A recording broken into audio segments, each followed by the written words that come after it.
Greetings, YouTube.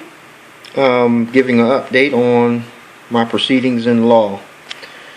Alright, I filed a common law proceeding in Florida's Middle District Court on August 18th, 2016.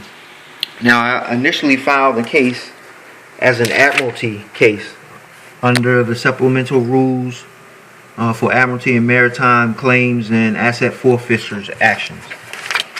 This is the Federal Civil Judicial Procedures and Rules.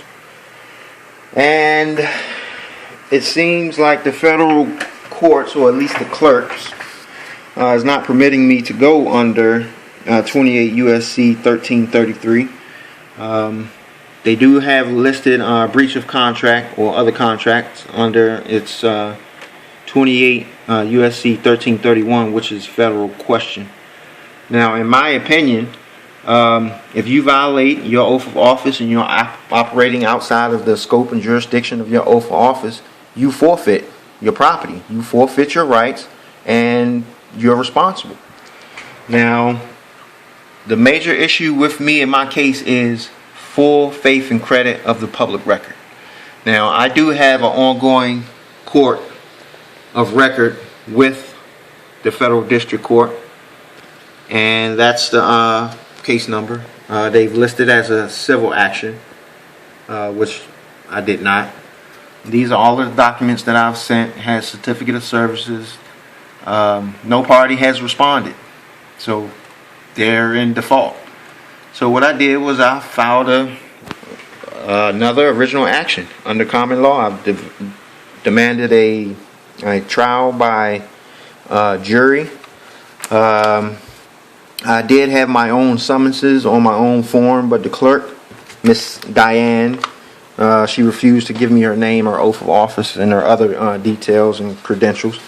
But I was able to get the summons. I told her I didn't want to fight with her, but I just made note, and I did a notice of objection of using their form, because again, this is my court, and the summons have been sealed by the court, and they have been placed in the mail, and the case is going to be moving forward.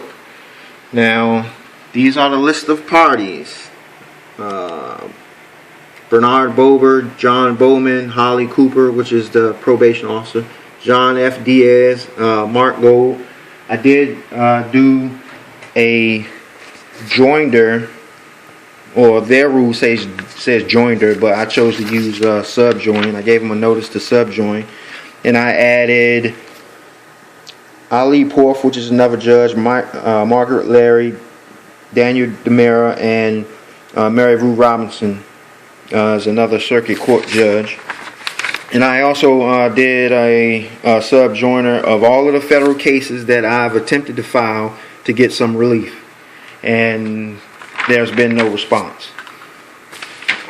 So if anyone thinks this is fraud, I would like to hear from you, because in my opinion, this is fraud.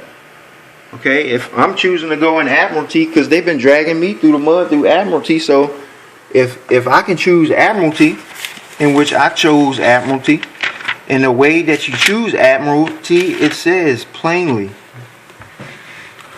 It's kind of hidden here. Let me see. Right, you probably can't see it. Darn it. Okay, statement of jurisdiction. Statement of jurisdiction, I'll read it. For a claim in Admiralty and Maritime jurisdiction, it simply needs to state, this is a case of Admiralty or Maritime jurisdiction. To invoke Admiralty status under Rule 9, subsection H, use the following. This is an Admiralty or Maritime claim within the meaning of Rule 9H. That's it. So here it seems to me that there's some slight obstruction in how I'm choosing to proceed with my case. Now, the magistrate judge, wherever he comes from, on this day, he filed No, wait. I have to go here. Okay, standing order. Filing of documents that exceed 25 pages, signed by all divisional judges on 8/18. Okay, in order to proceed with a magistrate judge, they have to give notice. It's their rules, their form, and then I have to consent. That's Form 81. Consent to assign a magistrate judge. I haven't consented. I'm putting in an objection to this magistrate judge even appearing in my records. So, if anyone would like to weigh in or just comment, I would greatly appreciate it. And I'll make another video real soon. Thanks.